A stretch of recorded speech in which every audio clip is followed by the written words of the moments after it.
ऋग्वेद से ऐतरेय उपनिषद के एक ऐसे महावाक्य की जो सोर्स है हमारे अस्तित्व का, जो एक तरीके से मंजिल है, मुक्ति ब्रह्म तक पहुंचना चाहती है। तो सबसे पहले क्या हो रहा है, जो इंद्रियां हैं, जो सेंस ऑर्गन्स हैं हमारे, वो जो भी डेटा मिल रहा है वर्ल्ड से, जैसे आपने कुछ देखा, आंखों ने देखा, ठीक है कि एक्सीडेंट हुआ है तो ज्यादा चोट तो नहीं लगी, क्या इसमें कुछ मुझे करना चाहिए हेल्प करने के लिए इस विक्टिम की। बस घटना की एनालाइजेशन से ये तो नहीं साबित हो जाएगा ना कि मेरे लिए कौन सा एक्शन सही था जब ये घटना हो रही थी। उस घटना का जो प्रभाव पड़ रहा है ईगो पे, वो सेम नहीं रहेगा कभी भी, वो लगातार बदल सकता है। Hey everyone, welcome to another spiritual episode of my channel। आज के इस वीडियो में हम बात करने वाले हैं ऋग्वेद से ऐतरेय उपनिषद के एक ऐसे महावाक्य की, जिसमें फिलॉसफी, साइकोलॉजी, मेंटल अवेयरनेस, ऐसे एंगल्स देखने को मिलेंगे आपको, ऐसे परसेप्शंस देखने को मिलेंगे इस महावाक्य में आपको, which belongs to the Rigveda, जो कि कहता है प्रज्ञानम ब्रह्म, प्रज्ञान ही ब्रह्म है। तो प्रज्ञान क्या होता है, ये समझने के लिए सबसे पहले आपको ये समझना पड़ेगा कि ज्ञान क्या होता है। मतलब मैं अभी रिसेंटली आचार्य प्रशांत की वेदांत बुक पढ़ रही थी, मैं बहुत आराम से पढ़ रही हूँ उस बुक को। तो उस पे जब वो इस महावाक्य को एक्सप्लेन कर रहे हैं अपनी बुक में, प्रज्ञानम ब्रह्म, तो उन्होंने ज्ञान शब्द पे बहुत जोर डाला है। ये आप नोटिस कर पाओगे कि क्लियरली वो ये एक्सप्रेस करना चाहते हैं कि अगर प्रज्ञान को जानना है तो आपको पहले ज्ञान को समझना पड़ेगा कि ज्ञान क्या है। अगर आप ज्ञान को जान जाओगे तो आपको फिर प्रज्ञान समझ आ जाएगा, और ये भी समझ आ जाएगा कि क्यों कहा गया है कि प्रज्ञान ही ब्रह्म है। मतलब ब्रह्म जो निराकार है, जो सोर्स है हमारे अस्तित्व का, जो एक तरीके से मंजिल है, मुक्ति ब्रह्म तक पहुंचना चाहती है, जो एक मंजिल है हर स्पिरिचुअल जर्नी की, मेडिटेशन ब्रह्म तक पहुंचना चाहती है। तो इतना बड़ा शब्द, मतलब आप समझ रहे हैं। तो डेफिनेटली अगर इस श्लोक में, ऋग्वेद के श्लोक में अगर कहा जा रहा है कि प्रज्ञानम ब्रह्म, प्रज्ञान ही ब्रह्म है, तो ये बात कोई छोटी हल्की नहीं हो सकती है, बहुत बड़ी बात है। मतलब डेफिनेटली प्रज्ञान बहुत बड़ी चीज है, ये कोई छोटी मोटी चीज नहीं है, क्योंकि प्रज्ञान को ब्रह्म से सीधा सीधा रिलेट करके एक्सप्लेन किया जा रहा है। आप समझ रहे हैं। तो प्रज्ञान को समझने के लिए आपको पहले ज्ञान को समझना पड़ेगा, राइट। तो ज्ञान क्या है, देखिए यहाँ पे आचार्य प्रशांत भी अपनी बुक में कह रहे हैं, जब वो ज्ञान को डिफाइन कर रहे हैं कि साधारण ज्ञान के लिए ज्ञानेंद्रियां चाहिए, ज्ञानेंद्रियों का विषय चाहिए और मन चाहिए, एक अंतःकरण जिसमें मन हो, स्मृति हो, बुद्धि हो, तो फिर ज्ञान का निर्माण होता है या ज्ञान का अनुभव होता है। तो सबसे पहले क्या हो रहा है, जो इंद्रियां हैं, जो सेंस ऑर्गन्स हैं हमारे, वो जो भी डेटा मिल रहा है वर्ल्ड से, जैसे आपने कुछ देखा, आंखों ने देखा, ठीक है, तो एक डेटा गया। फॉर एग्जाम्पल कि कोई घटना हो गई है, ठीक है, एक्सीडेंट हो गया है, एक बहुत ही खतरनाक सा एक्सीडेंट हो गया है रोड पे, और आंखों ने देखा, आपकी आंखों ने इस पूरी घटना को देखा। अब इंद्रियां क्या करेंगी, ये सोचना, पूरी ये जो इन्फॉर्मेशन है जो आंखों ने देखा, आईज ने जो कैप्चर की, ये पहुंचाएगी मन तक, ठीक है, माइंड तक पहुंचाएगी। फिर मन क्या करेगा, स्मृति के पास जाएगा, ठीक है। स्मृति मतलब जो मेमोरीज है, बहुत सारी जो स्मृतियां इकट्ठा हो गई है चित्त में, उसके पास जाएगा।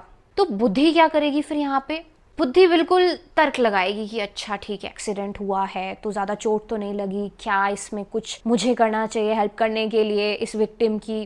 तो बुद्धि क्या करेगी, एक पूरा तर्क लगाएगी, पूरा तर्क एक तरीके से गढ़ देगी, और फिर मन तक वापस इंफॉर्मेशन को पहुंचा देगी कि ऐसा ऐसे तुम करो। और फिर मन के पास होगा ये चुनाव का अधिकार कि भाई बुद्धि ये बता रही है, ये बता रही है, ये भी बता रही है। तो अब मन क्या करेगा, जो भी सेंटर है जहां से मन ऑपरेट कर रहा है, बस दो ही सेंटर्स हैं जहां से मन ऑपरेट कर सकता है। एक तो होता है ईगो सेंटर और एक होता है पार का सेंटर, उसके बारे में हम बाद में बात करेंगे। तो जो ईगो का सेंटर है, अगर वहां से ऑपरेट कर रहा है मन, अगर अहंकार के सेंटर से ऑपरेट कर रहा है मन, तो वो उस तरीके से डिसीजन लेगा, जो भी बुद्धि तर्क बताएगी वो उसमें से कोई तो भी एक डिसीजन को चूज कर लेगा, चुन लेगा, जहां पे एक होता है ना अहम का चुनने का अधिकार, वो यहीं पे लागू होता है कि मैं बार बार जैसे अपने वीडियोस में भी मैंने बताया है कि ईगो के पास एक ही चीज होती है कि वो चुन सकता है, वो कभी भी चीजों को चेंज कर सकता है, जो टाइम का बहाव एक तरीके से उसको तोड़ सकता है, उसमें चेंजेस ला सकता है। तो वो मौका यहीं पे होता है ईगो के पास, जब वो बुद्धि जितने भी तर्क बता रही होती है ना उसमें से किसी एक चीज को चूज कर लेता है, एक तर्क को चूज कर लेता है। ठीक है, तो डिपेंडिंग ऑन कि ये जो मन है इसका केंद्र क्या है, ये अहंकार के केंद्र से काम कर रहा है या अहंकार के पार के केंद्र से काम कर रहा है, डिपेंडिंग ऑन दिस फैक्टर, इस पूरी चीज पे निर्भर करता है कि हम क्या चुनाव करेगा, कि अहंकार क्या चुनेगा, बुद्धि जो भी तर्क बताएगी वो क्या चुनेगा। तो ये होता है बेसिकली ज्ञान का पूरा प्रोसेस, ज्ञान का पूरा प्रोसीजर, जहाँ पे मन, बुद्धि, चित्त, अहंकार एक साथ काम करते हैं बाहर के विषय को एक तरीके से एनालाइज करते हुए। तो अब हम समझ गए कि ज्ञान क्या है। ठीक है, तो अब समझते हैं कि प्रज्ञान क्या है। तो जब मन, मतलब जब अहम ये सवाल कर दे खुद से कि यार ये जो घटना चल रही है ना बाहर, ये जो इंद्रियां हैं, ठीक है, ये मुझ तक ये सोचना लेके आ रही है कि ये पूरी घटना हो रही है, लेकिन इस पूरी चीज में मैं तो आ ही नहीं रहा हूं। बस घटना को अगर मैं एनालाइज करूंगा तो मुझे क्या मिल जाएगा, मैं जो कि घटना को देख रहा हूं उस पे क्या असर हो रहा है, इस पूरे घटना का, इस पूरे टॉपिक का मेरे मन पे ही क्या असर हो रहा है, ये तो मैंने देखा ही नहीं। और जब ये क्वेश्चन करता है अहम, बस सिर्फ तब जब ये क्वेश्चन करता है अहम, तो उसे रियलाइज होता है कि अचानक से वो पूरी घटना के साथ साथ खुद को भी देख पा रहा है। ऐसा नहीं हो रहा कि जब वो ये इंस्ट्रक्शन दे रहा है कि मैं खुद को भी देखना चाहता हूँ, खुद को भी एनालाइज करना चाहता हूँ अब इस घटना के साथ साथ, कि इस घटना का मुझ पे क्या प्रभाव हो रहा है। तो जब वो ये इंस्ट्रक्शन दे रहा है खुद को, माइंड, तब वो ये पा रहा है कि वो एग्जीक्यूट हो रही है, वो कमांड एग्जीक्यूट हो रही है। जब ये इंस्ट्रक्शन दे रहा है माइंड खुद को कि मैं खुद को भी एनालाइज करना चाहता हूँ इस घटना के, बाहरी घटना के साथ साथ, जो इंद्रियां मुझ तक सूचना लेके आई है वो तो बाहरी घटनाओं की है, वो ठीक है, मैं अपने पास्ट मेमोरीज से ये अच्छे से एनालाइज कर पा रहा हूँ कि बाहर ये जो घटना हो रही है वो क्यों हो रही है, किस कारण से हो रही है। लेकिन अब मेरा इंस्ट्रक्शन ये है खुद को कि मैं उस प्रभाव को भी देखना चाहता हूँ, उस इफेक्ट को भी देखना चाहता हूँ जो वो घटना मेरे मन पे छोड़ रही है। बस घटना के एनालाइजेशन से ये तो नहीं साबित हो जाएगा ना कि मेरे लिए कौन सा एक्शन सही था जब ये घटना हो रही थी, मेरा एनालाइजेशन भी तो यहाँ पे होना जरूरी है, वरना घटनाएं तो ऐसे बहुत सारी होती रहती हैं। अब जरूरी नहीं है ना कि हर घटना का किसी एक पे जिस तरीके से प्रभाव पड़ना चाहिए वैसा ही मेरे ऊपर भी पड़ना चाहिए तभी सबके लिए अच्छा है, नहीं, राइट, इट्स कंप्लीटली सब्जेक्टिव, ये तो व्यक्तिगत है। तो जब ये एनालाइज कर ले ईगो, जब ईगो अपने ही मन से ये पूछ लेता है कि भाई मैं अपने आप को भी तो एनालाइज करूं, मेरे ऊपर क्या प्रभाव पड़ रहा है, चल मैं इंस्ट्रक्शन दे रहा हूं खुद को कि लेट्स एनालाइज माई सेल्फ, तब वो ये पाता है अचानक से कि बड़े जादुई तरीके से ये पूरी चीज, ये प्रक्रिया, ये इंस्ट्रक्शन एग्जीक्यूट हो गया और एक पल के लिए हम ये महसूस कर पाता है, ठीक महसूस कर पाता है कि कोई है जो उसको भी एनालाइज करने लगता है, मन को खुद ही एनालाइज करने लगता है कि हाँ तुम्हारे लिए ये घटना इस तरीके से प्रभाव डाल रही है। तो यहीं पे फिर वो क्वेश्चन आ जाता है कि जहाँ पे शॉक हो जाता है अहंकार, अहम, कि वेट, अगर मैं इस घटना को देख रहा हूँ और अब तक मैं था जो कि इन घटनाओं को एनालाइज कर रहा था, तो ठीक है, वहां तक बात मेरे समझ आ रही है।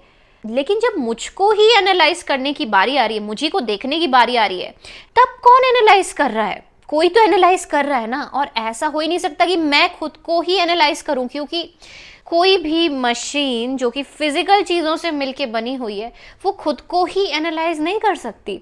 ये प्रकृति के लॉ के खिलाफ है, ये प्रकृति का अतिक्रमण कर रहा है कहीं ना कहीं। तो कौन है वो जो देख पा रहा है मुझे? मन को कौन एनालाइज कर पा रहा है? और जो एनालाइज कर रहा है उसका कंट्रोल मन के पास नहीं है, वो बस इंस्ट्रक्शन दे पा रहा है उसको कि तू एनालाइज कर, और एनालाइजेशन हो जा रहा है। लेकिन ये जो एनालाइज कर रहा है ये कौन है? ये मन खुद तो है नहीं। वो साफ साफ ये देख रहा है कि भाई निष्पक्ष होके भी मुझे एनालाइज किया जा रहा है, अभी किया जा रहा है, जब मैंने इंस्ट्रक्शन दिया तब किया जा रहा है। तो यहीं पे फिर फैक्टर आ जाता है प्रज्ञान का। वो जो एनालाइज कर रहा है, वो जो ईगो को देख पा रहा है, वो जो इस पूरी सिचुएशन को देख रहा है, परख रहा है, और उसका प्रभाव क्या पड़ रहा है इस अहंकार के ऊपर, ईगो के ऊपर, मन के ऊपर, ये भी देख पा रहा है, इसका भी पूरा पूरा एनालाइजेशन करके देख पा रहा है। तो वो है प्रज्ञान, वो है ब्रह्म।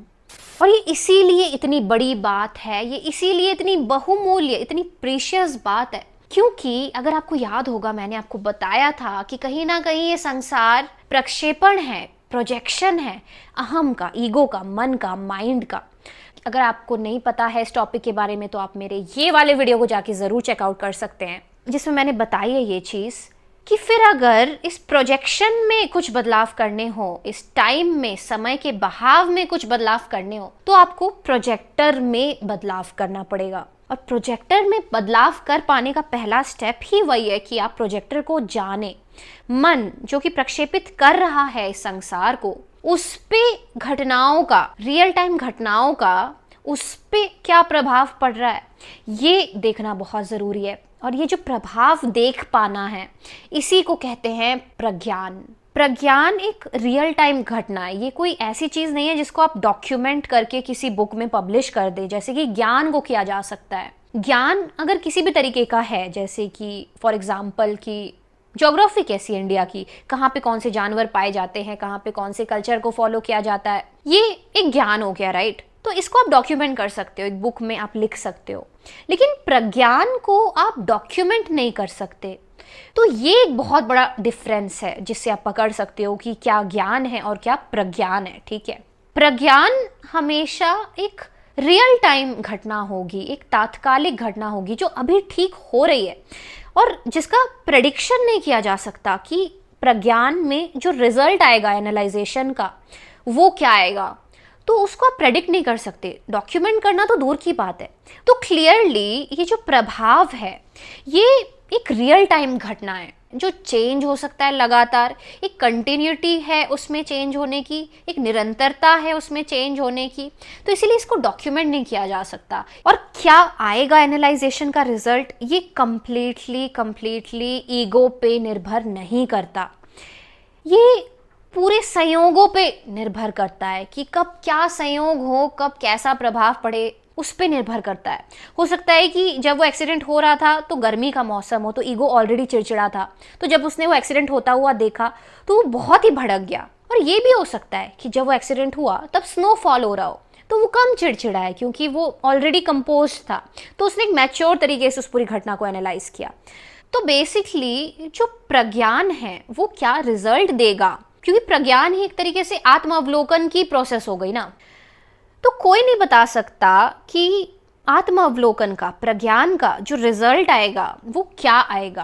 प्रज्ञान ईगो के कंट्रोल में है ही नहीं, उसका जो एनालाइजेशन है वो भी मन के पार है कोई जो कर रहा है, और उसका जो रिजल्ट है वो भी मन के पार है कोई जो दे रहा है अपने आप उस रियल टाइम घटना में होने वाले तथ्यों के हिसाब से। और जो उस रियल टाइम घटना में तथ्य दिख रहे हैं हमारी इंद्रियों को, वो भी कहीं ना कहीं डिपेंड करता है उन हजारों लाखों संयोगों पे, लक फैक्टर्स पे जो पार के हैं। तो इसका मतलब ईगो पे कुछ भी डिपेंडेंट है ही नहीं।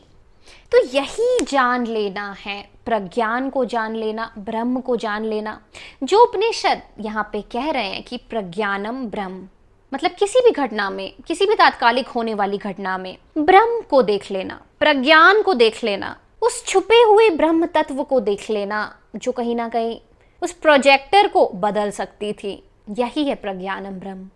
So that was it for this video guys. उपनिषदों से जुड़े हुए ऐसे ही बहुत सारे महावाक्य हैं, बहुत सारे कॉन्सेप्ट्स हैं, बहुत सारे श्लोक हैं जो इस चैनल में और भी आगे आते रहेंगे। इसलिए इस चैनल को सब्सक्राइब जरूर कीजिएगा अगर आप उन सारे वीडियोस से फ्यूचर में जुड़ना चाहते हैं तो।